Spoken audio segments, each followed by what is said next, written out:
were talking to a parent, I would basically say to them, don't second guess yourself all the time. You are a good person, and that professionals are out there to assist you. There are other parents. Allow yourself to be a little vulnerable and reach out to people, because otherwise it's going to be a pretty lonely experience. And when you begin to do that, you realize that you will gain something by being of help to someone else, as much as you will gain something for your daughter or son and what you're going through. So I think we would also have to recognize that this is sort of a roller coaster of hope, that you are up and down, and at one moment you will feel like, wow, we've got this nailed. We know exactly what medication she ought to be on. We're seeing some signs of success, and the next minute, 2 weeks later, it looks like, you know, nothing's working.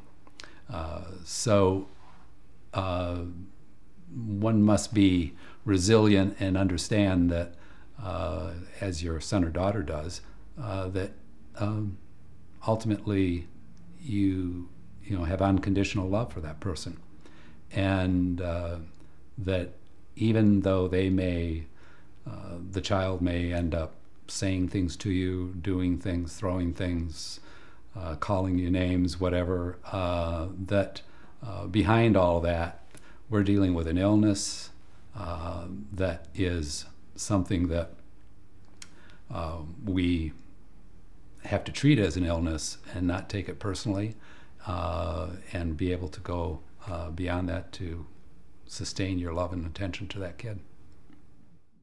It's a great challenge as a parent, particularly if you don't have a spouse to turn to, and would certainly encourage anyone to reach out to other people to get that support.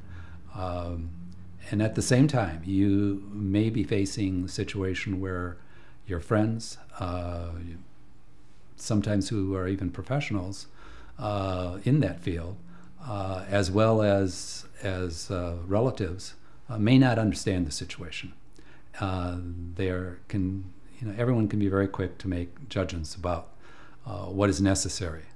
And this is not like, when someone, if your child were to break their leg, everyone's bringing a casserole or something to help you. But as they say, and it's probably said frequently, with mental illness, that doesn't, people run the other direction. And so, and I don't think with any, I'm not being judgmental about that.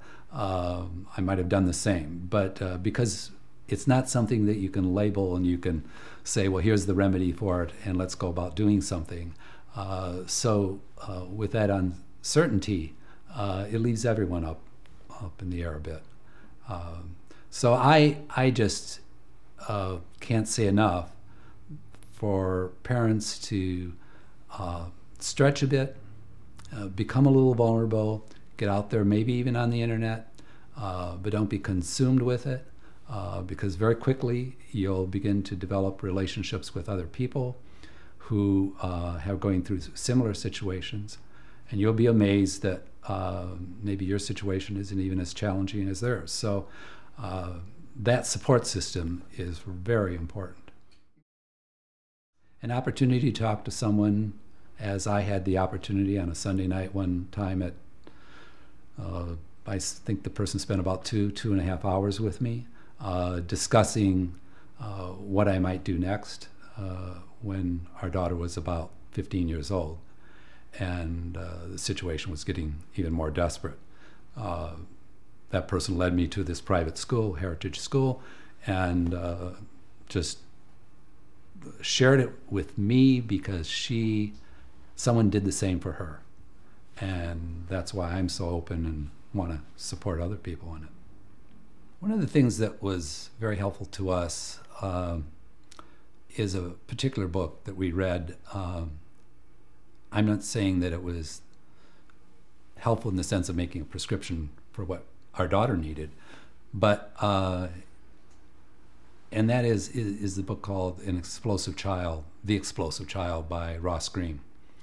And that book attempts to convince the parent, or at least what we took from it, that it's okay that when your son or daughter explodes in the airport and everyone else is looking or even making comments as to, get yourself together, young lady, that you have to be able to say, our daughter is not the same as everyone else, you know, and whatever that is. But that our daughter is our daughter, and she needs to work through this particular situation, and we need to give her the space to do that.